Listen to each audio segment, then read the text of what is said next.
नमस्कार, आप देख रहे हैं सबसे बड़ा सवाल। आपके साथ मैं हूं प्रीति सिंह रघुनंदन। पिछले कई दिनों से आपने आसाराम से जुड़े कई राज देखे, लेकिन आज हम आपको आसाराम के वो रहस्य दिखाएंगे जो इससे पहले कभी आपने नहीं देखे और सुने होंगे। ये राज खोले हैं खुद आसाराम के साथ रह चुके उनके सेवादार। लेकिन इससे पहले कि हम आसाराम के हर पाप को बेपर्दा करें, हम लगातार ये तमाम जो घटनाएं हो रही हैं उससे आपकी राय जानना चाहते हैं। लेकिन एक सवाल जो खड़ा होता है वो सवाल ये कि आसाराम कैसे बन गए इतने बड़े अय्याश। दुराचारी आसाराम की कब बंद होगी दुकान? क्योंकि आसाराम के पूर्व सेवादारों ने जो जो खुलासे किए हैं उन्हें देखकर और सुनकर आपको शायद यकीन नहीं होगा। हैरान कर देने वाली आसाराम की घिनौनी हरकतों का एक एक इल्जाम और एक एक खुलासा चौंकाने वाला है। आप खुद देखिए कौन कौन से हैं वो इल्जाम और फिर तय कीजिए कि क्या आसाराम के पाप का घड़ा भर चुका है।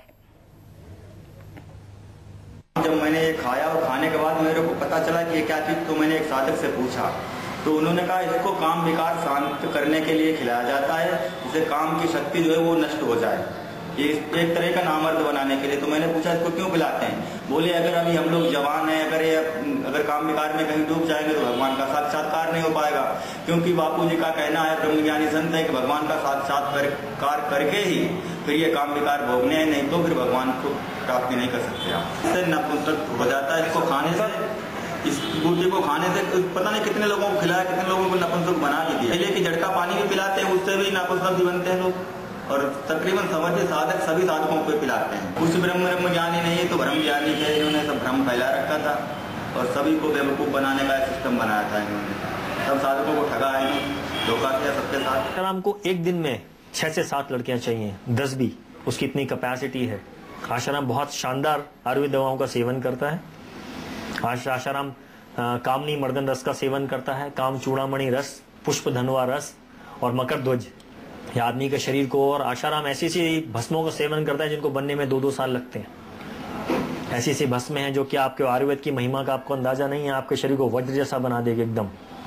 इसलिए दिन रात उसको एक लड़की से कभी पेट भरता ही नहीं। जब लड़कियां आती थी अनुष्ठान के लिए या किसी कामों के लिए या समर्पित होने के लिए, उन सब लड़कियों को भारती हमेशा कहा करती थी कि आसाराम बापू जी पूर्ण भगवान है, साक्षात परमात्मा के अवतार हैं। एक्चुअली पहले कृष्ण रूप में आए थे, अभी बाबा जी रूप में है, दाढ़ी के रूप में आए हुए हैं। तो इनके साथ 1 मिनट भी बिताए हुए तुम्हारा परमात्मा के साथ बिताया हुआ 1 मिनट है। जब ये तुम्हें कभी बुलाएं अपनी कुटिया में तो अपना सब कुछ न्यौछावर कर देना, अपना पूरा धन न्यौछावर कर देना, अपना पूरा शरीर उनके चरणों में डाल देना, जो कुछ तुम्हारे पास है सब डाल देना। लेकिन सबसे पहले तुम अपना शरीर अर्पित करना। ये तो नाशवान शरीर है, गंदा है, अंदर से कितनी गंदगी भरी हुई है, इसमें किसी काम का नहीं है। अगर बापूजी को तुम्हारा शरीर पसंद आ गया तो वो तुम्हें अपनी बाहों में ले लेंगे। और आसाराम पर जिस तरह के लगातार के कर इल्जाम लग रहे हैं उस पर बातचीत करने के लिए हमारे साथ एक विशेष पैनल जुड़ा हुआ है। तारुफ करा दें, स्वामी चक्रपाणी हमारे साथ जुड़े हुए हैं, नीलम दुबे आसाराम की प्रवक्ता हैं, वो भी हमारे साथ हैं, अभय वर्तक प्रवक्ता हैं सनातन सभा के और आसाराम के समर्थक हैं जो मुंबई से हमारे साथ जुड़ रहे हैं, टीना शर्मा सोशल एक्टिविस्ट हैं, थोड़ी देर में वो भी हमारे साथ जुड़ेंगी। स्टूडियो में इस वक्त अजय गौतम भी हमारे साथ है, स्वामी केशवानंद भी हमारे साथ स्टूडियो में मौजूद है। इसके अलावा स्वामी भोलानंद जो कि पूर्व संचालक हैं आसाराम के और अहमदाबाद आश्रम को चलाने का तमाम जो जिम्मेदारी थी वो उन पर थी, वो भी हमारे साथ जुड़ेंगे, जिन्होंने कल ही तमाम तरह के इल्जाम आसाराम पर लगाए हैं। साथ ही साथ सतपाल चौधरी खाप नेता, वो भी हमारे साथ स्टूडियो में मौजूद है। आप सभी मेहमानों का बहुत बहुत स्वागत है। शुरुआत चक्रवाणी जी आपसे, क्या अभी भी आंख मूंद कर आप ये यकीन करेंगे कि आसाराम बहुत ही सच्चाई और नेक दिल इंसान है, कोई गलती नहीं उनकी और संतों को बदनाम करने की साजिश की जा रही है? देखो ऐसा है, अभी तक तो मैं सुनते आया था कि बापूजी जो है सेक्स बढ़ाने की और मर्द बनाने की दवा खिला रहे थे। आज पहली बार ये आया कि नपुंसक बनाने की भी दवा खिलाते हैं। तो आप लोग क्या क्या दिखाए जा रहे हो? क्या क्या आप लोग नहीं, चक्रपाणी ये तो बड़ी हास्यास्पद। अब देखो आपसे ज्यादा वक्त तक आसाराम के साथ नहीं। अरे मेरी बात तो सुन लो भाई, आप मेरी बात सुन लो। आज तो पूरा देश जो है अब टीवी इसलिए नहीं देख रहा है, वो सब समझ रहा है कि क्या दिखाया जा रहा है। आज लोग इंटरटेनमेंट अब करने के लिए देख रहे हैं लोग टीवी की, क्या हो रहा है तमाशा। ये तो एकदम तमाशा है। बड़ा अफसोस है मुझे। अफसोस तो हमें हो रहा है, अफसोस हमें हो रहा है, पूरे देश को हो रहा है अफसोस। अजय जी आपको लगता है ये सब कुछ जो टेलीविजन पर हो रहा है, जो मीडिया दिखा रही है, कल तक आप पलाश के पत्ते जी क्या तो मर्द बनाने की दवा, आज नपुंसक आज मेरे मित्र की कुछ मजबूरी है इसलिए वो सच्चाई का साथ शायद नहीं दे पा रहे, लेकिन मैं एक बात कहता हूं, हम बात करते आए आज तक भ्रष्टाचार की, और वो भ्रष्टाचार जो आर्थिक रूप में लोगों ने झेला, लेकिन पिछले 25 वर्ष से आशाराम बापू जी के द्वारा जो आध्यात्मिक धार्मिक भ्रष्टाचार जो हम पूरे समाज के सामने लाखों जनता झेलती आ रही है, उसका जिक्र अगर मीडिया करता है तो वो साधुवाद का पात्र है। वो एक सच्चाई दिखा रहा है कि इस देश में किस प्रकार से धार्मिक और आध्यात्मिक भ्रष्टाचार की जड़ इतनी पैठ बना चुकी है कि वो आज हमारे बच्चों तक को निकलने के लिए तैयार हो गई है। हमारे घरों के, हमारे गांव देहात के अंदर परंपरा थी कि लोग भेड़े पाला करते थे, लेकिन भेड़ की आड़ के अंदर अगर भेड़ की खाल पहन के कोई भेड़िया आ जाएगा तो उसकी पहचान करना निश्चित जरूरी है, ताकि हम अपने बच्चों को, इस समाज को इस धार्मिक और आध्यात्मिक भ्रष्टाचार से सुरक्षित रख पाए। अच्छा पंडित जी ये बताइए, थोड़ा सा मैं पूछना चाहता हूँ, मैं पूछ लेता हूँ, ऐसा कह रहे हैं मैं सबके, मैं सिर्फ उन गिने चुने लोगों का नाम भी बताइए पंडित जी, गिने चुने लोगों के। केशवानंद जी, जाहिर तौर पर बात अगर आसाराम की हो रही है तो हम आसाराम के बारे में ही कह रहे हैं। पंडित जी ने आसाराम का नाम नहीं लिया, मैंने सबके नाम बारे में नहीं कहा कि जो लोग हमारे साथ में लोग भेड़िया घूम रही है, किसके लिए कहना चाहते हैं? उन लोगों के लिए कह रहा हूं जो भेड़िए है, जो भेड़ है वो अपने ऊपर क्यों ले रहे हैं, ये बात वो अपने ऊपर लेंगे ना जो भेड़िए है। मैं देखिए मेरी बात सुनिए, मैं भी उसी समाज से ताल्लुक रखता हूँ, मैंने ये बात इस चैनल पर किसी भी चैनल में मैंने समर्थन नहीं किया, लेकिन मैं आपकी इस बात का समर्थन बिल्कुल नहीं कर सकता, मैं इस बात का समर्थन नहीं करूंगा। कहा कि वो लोग जो धार्मिक भ्रष्टाचार करते हैं, वो लोग जो धार्मिक भ्रष्टाचार करते हैं, वो लोग आध्यात्मिक भ्रष्टाचार करते हैं, चाहते हैं, वो जो समाज की बदनाम करने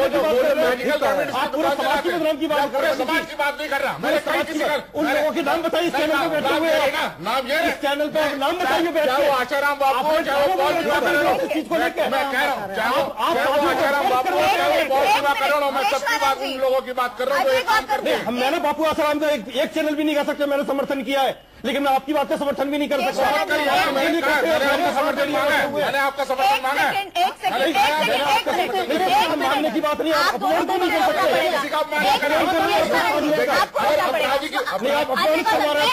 कोई साधु शब्द बोला ही नहीं है, आपने धार्मिक खाल में भेड़िए है, आपने बोला इस बात को बात कर रहे हैं। पंडित जी इस सब को नहीं वापस लेना चाहिए, हमारे साथ नहीं रुक जाइए, चाहिए। मेरा आज तक बापू आसाराम के बारे में एक शब्द नहीं बोला, लेकिन सारे चीजों पे ये हो रहा है किस तरह के लिए। अब ये कहते हैं चैनल के ऊपर आप बात नहीं करो, मैंने बात करने के लिए मना नहीं किया, मैंने बात नहीं की, मैंने सबके लिए बात करी है, मैंने साधुओं के लिए मैंने नहीं बोला बापू आसाराम के लिए, साधुओं का नाम नहीं किया, सारे साधुओं की बात कर रहे हैं,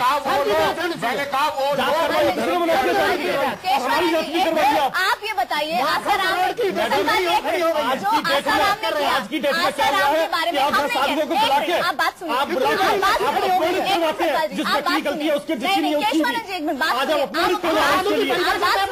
आप अपने ऊपर क्यों ले रहे हैं? मैंने जब कहा नहीं, मैंने कहा जो लोग करते हैं, जो लोग, मैं आपको तो निकाला, जो लोग करते हैं वो लोग डाल दीजिए। मैंने कहा पॉल दिवाकरण, मैंने कहा आशाराम बाबू, मैंने नाम लेके कहा, आपने अब बोल के मैंने कहा मैं इस करने के लिए ऐसा नहीं जो मैंने कहा जिसमें मैंने बाई नेम कहा और किसी एक धर्म के विषय हजारों एकड़ जमीन मैंने एक बार भी समर्थन नहीं किया। राधा स्वामी की कौन से शहर में राधा स्वामी की जमीन नहीं है? आपको क्या लगता है आसाराम के ऊपर आरोप लग रहे हैं, आप उनसे इत्तेफाक रखते हैं? मैं बिल्कुल इत्तेफाक नहीं रखता, मैं मानता हूँ, आप मानते हैं कि वो गलत कर रहे हैं? मैं मानता हूँ कि वो गलत कर रहे हैं, जमीन हथियाना बिल्कुल गलत काम, और ये मैंने आपके चैनल पर 10 बार बोला होगा, अत्याचार कर रहे हैं, जो अत्याचार कर रहे हैं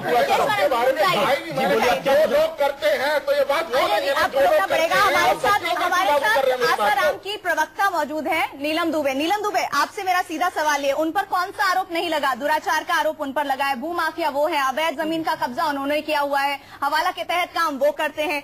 आप अभी भी ये मानती हैं कि आसाराम बहुत ही दूध के दूल्हे हैं, उन्होंने कोई गलत काम नहीं किया है? नीलम दुबे, कौन सा लगा हुआ आरोप तय हुआ है, जरा ये बता दीजिए। इन्वेस्टिगेशन तो हो रही है ना, और तमाम जो लोग आ रहे हैं वो तय हुआ है ये बता दीजिए। ज्यादा साथ रहे हुए व्यभिचार सारे जो सबूत आ रहे हैं सारे कानून के ऊपर ले जाते हैं बात को। नीलम दुबे बोलिए। आरोप तय होने से पहले कैसे बोल रही हैं आप? मैं सारी जांच आप रही लोग आरोप लगा रहे हैं, उनका समाज में जवाब देना पड़ेगा। नीलम दुबे, आप मुझे बताइए, जो लोग तमाम बाहर आके कह रहे हैं वो कहीं ना कहीं अगर कहीं चिंगारी है तो उनका मुकदमा कायम करो आप नहीं मानती है? कोई यूं ही तो अपनी बेटी को बदनाम करने के लिए इस तरह के संगीन आरोप नहीं लगवाएगा। और आरोप एक जगह से, आरोप भी कई जगह से लग रहे हैं उनके ऊपर। कभी मेरठ से लगता है, कभी कहीं और से लगता है। कोई ना कोई खूबी तो होगी।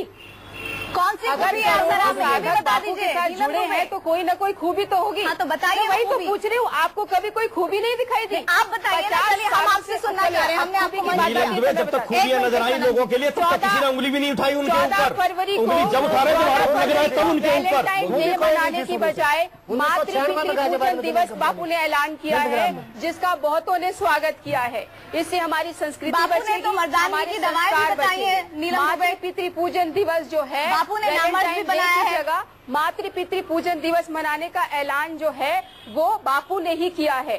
ये भारतीय संस्कृति और वो भी बापू ने किया, जिसके आरोप में वो जेल में बंद है। नीलम दुबे, इसके अलावा अरे बता तो रही, या तो सवाल तो बोलने तो दो, फुल स्टॉप तो लगाने तो बीच में। आप तो बस अच्छाइयाँ गिना रही है, बुराई आगे नहीं देखना चाह रही है। आंखें बंद कर ली हैं आपने कि जो हो रहा है सही हो रहा है। वही तो पूछ रही हूँ कि आपको आज तक कोई अच्छाई दिखाई नहीं दी। अच्छाई दुराचारी आपको कोई एक बार बताइए, आप कितनी जमीन के जो आश्रम तोड़े जा रहे हैं, कितने उनके खिलाफ कोर्ट में गए, बताइए जरा एक बार।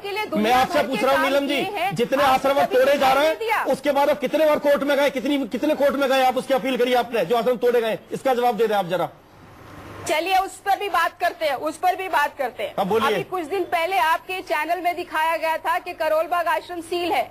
मैं करोलबाग आश्रम में थी उस समय, कोई सील नहीं था। एक बात और बता दूं, कल 6 यहाँ पर हम आश्रम की बात कल ही नहीं कर रहे, हम ये कह रहे हैं उस लड़की ने आरोप लगाया है और उसका परिवार पूरा उसके साथ लगातार लड़ाई लड़ रहा है और आपको उस लड़की के प्रति कोई सांत्वना नहीं है। सारी भावनाएं आपकी जुड़ी हुई है आसाराम के साथ। आंखों से आंख खोलकर तो कम से कम एक बार देखिए इस पूरे मामले को। मैं बोलूं? जी बोलिए। मैं बोलूं कल साक्षात्कार दिवस है बापूजी का, सभी आश्रमों में धूमधाम से मनेगा, वैसे जैसे पहले मनता था।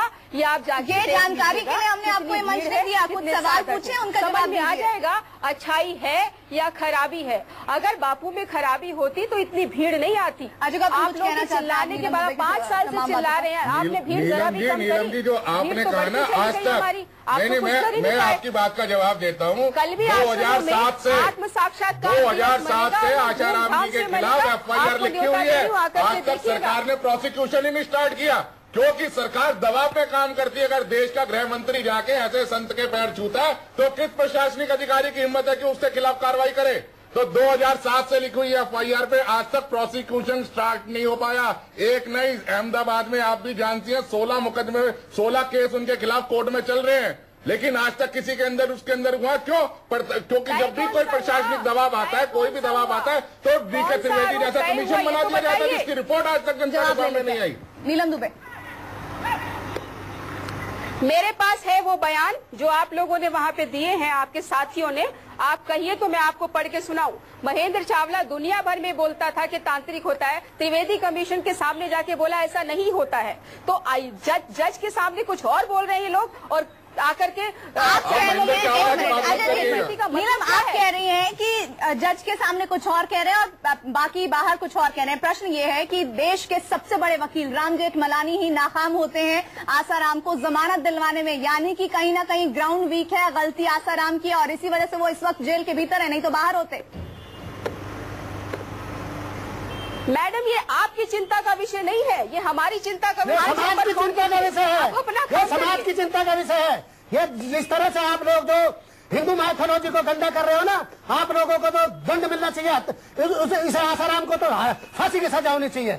और हम बताएंगे आपको, अब अभी कहीं करना जलसा, गाजियाबाद में करके दिखाना, आसपास NCR में कहीं दिखाना, जो तुम लोगों के ढोंग में पाखंड को हम बताएंगे किस तरह से इस NCR की जमीन को आप लोग जो अपने उन्हें धर्मभीरू लोगों को किस तरह से बहकाओगे, हम बताएंगे तुम्हारा। एक मिनट नीलम दुबे, अभय वर्तक भी हमारे साथ हैं, आपके साथ को और शायद मजबूती से उठा सकते हैं। आप आ जाए, अभय वर्तक जी आप इकबाल जी एक मिनट, अभय वर्तक जी, अभी भी आप यकीन करते हैं कि आसाराम सही है और बाकी पूरी दुनिया, वो लड़की, उसका परिवार और तमाम जो खुलासे सेवादार कर रहे हैं सब गलत है, सब झूठ है?